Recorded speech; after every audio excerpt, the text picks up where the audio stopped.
So, ngayon guys ay pag-usapan naman natin ang holiday bonus. So, ibig sabihin yan, meron kang may ipon na annual leave every month.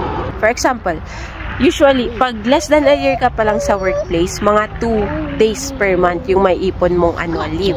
Pero, pag more than ka na or depende sa employer, mga 2.5 days per month. Yan. So, for example, 2 days a month times 12 months. So, magiging 24 days. So, sa isang taon ay may 24 days ka na annual leave. At yung 24 days na yon ay bayad ka.